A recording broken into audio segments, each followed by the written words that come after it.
son cosas que sabemos hoy de hace mucho tiempo. Esto tiene una razón de ser, que alguna vez vi una extraordinaria exposición del Titanic con fragmentos y recuerdos y trozos que fueron rescatados por las expediciones de James Cameron al Titanic, que ahora es prácticamente una visita turística con todo lo que ello implica para la destrucción del Pecio, ¿no? Pecio quiere decir barco hundido.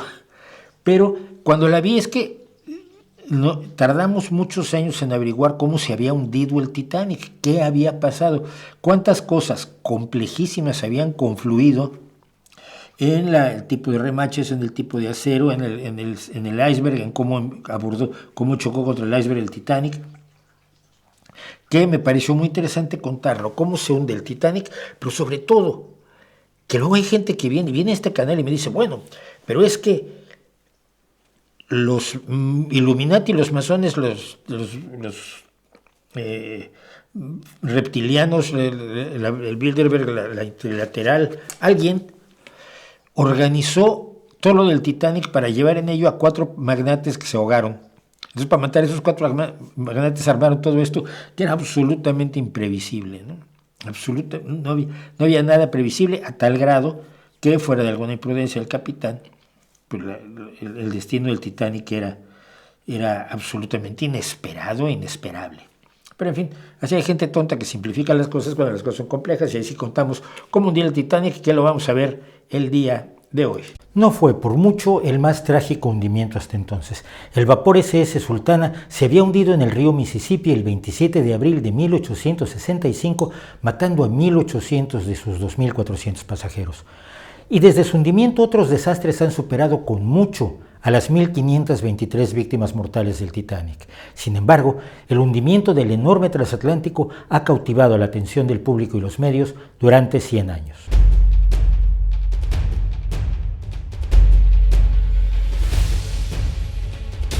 Buena parte de la fascinación, hasta donde sabemos, se basa en la idea de que el Titanic había sido anunciado ampliamente como un barco imposible de hundir, unsinkable en inglés, y que el accidente que lo llevó al fondo del mar había sido una especie de golpe del destino o de los poderes divinos contra la arrogancia de los constructores, idea promovida por el obispo de Winchester en una prédica poco después del hundimiento. Pero tal afirmación es cuando menos imprecisa. En un folleto de la línea White Star durante la construcción de los barcos gemelos Olympic y Titanic, el segundo apenas un poco más grande, se afirmaba que, en la medida en que es posible hacerlo, estas 2 maravillosas naves están diseñadas para ser imposibles de hundir. Mientras que en otro folleto distribuido en Estados Unidos explicaba el sistema de compuertas estancas del Titanic, afirmando que prácticamente hacían a la nave imposible de hundir. Estas afirmaciones publicitarias son cercanas a las que escuchamos sobre productos milagrosos que podrían ayudar a combatir el envejecimiento o podrían combatir tal o cual afección, y queda implícito, podrían no hacerlo. Es decir, se han redactado para dar una impresión determinada, pero que no pueda ser un compromiso exigible si algo fallara. La línea dueña de las embarcaciones, pues, se cubrió las espaldas. Pero el público en general, la prensa e incluso el capitán del Titanic dejaron de lado las precauciones para asegurar categóricamente que el barco era imposible de hundir. Algo absurdo, considerando cómo flotan y cómo se hunden los barcos. Evidentemente, las embarcaciones flotaban miles y miles de años antes de que supiéramos por qué. Aunque las embarcaciones más antiguas halladas hasta hoy por los arqueólogos son de hace un máximo de 10.000 años, la evidencia de las migraciones humanas nos sugiere que el hombre las utiliza desde hace más de 100.000 años y con ellas realizó el poblamiento de tierras aisladas como Australia hace 40.000. La fabricación de embarcaciones fue, por tanto, un arte basado en experiencias empíricas hasta que Arquímedes, en el siglo III antes de la era común, describió en su libro sobre los cuerpos flotantes que un cuerpo sumergido en un líquido experimenta un empuje hacia arriba igual al peso del líquido que desplaza.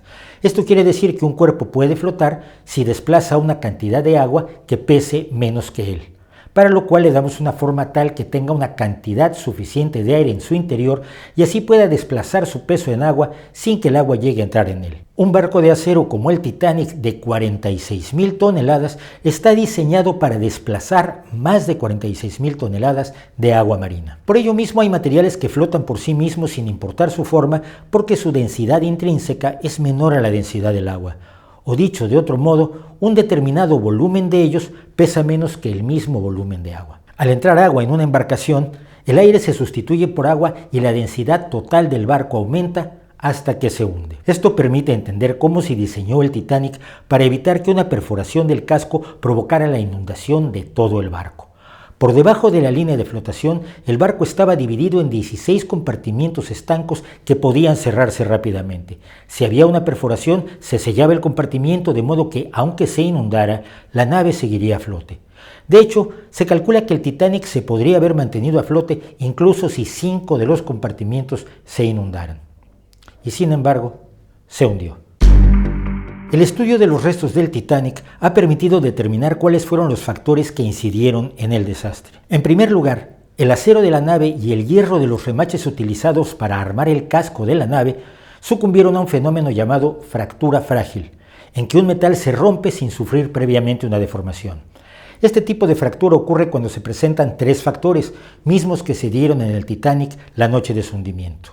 1. Que el metal tenga un alto contenido de azufre.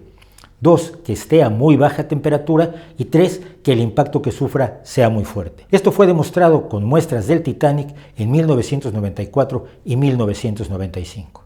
Pero además el barco chocó lateralmente contra el iceberg, no de frente, de modo que este provocó 6 largas heridas en el casco que inundaron los 6 compartimientos delanteros. Las compuertas se cerraron inmediatamente después de la colisión, pero el daño era demasiado. Si el Titanic podría haber soportado la inundación de 5 compartimientos, el problema fue que los dañados fueron 6. Esto explica además por qué el hundimiento fue tan rápido y la forma en que se dio, con toda la proa inundada, haciendo que el barco se inclinara para después partirse en 2. Incluso se ha hecho notar que si no se hubieran cerrado las compuertas, el agua se habría extendido por todo el casco, haciendo más lento el hundimiento. Esto habría permitido que se utilizaran mejor los botes salvavidas y que el Carpathia, el barco de pasajeros que se apresuró a llegar al lugar del hundimiento, rescatara a muchos más supervivientes. La explicación de la fascinación pública sobre el Titanic será sin duda mucho más difícil de desentrañar que los fallos de diseño y materiales que provocaron su hundimiento. Pero el legado más importante de la tragedia, vale tenerlo presente, fue una intensa mejora en los diseños y métodos de construcción de barcos, en la seguridad y en la legislación sobre botes salvavidas que han salvado con certeza muchas más vidas de las que se perdieron esa madrugada en el Mar del Norte. Durante 73 años, diversos grupos se ocuparon de buscar los restos del Titanic. La creencia de que se había hundido en una sola pieza alimentó todo tipo de especulaciones, como la que llevó al escritor estadounidense Clive Cussler a escribir la novela Rescaten al Titanic, un thriller en el que se utiliza aire comprimido para reflotar el pecio y rescatar un supuesto mineral que transportaba. La novela fue llevada al cine con poco éxito en 1980. El 1 de septiembre de 1985, una expedición franco-estadounidense encontró finalmente los restos del famoso barco partido en 2.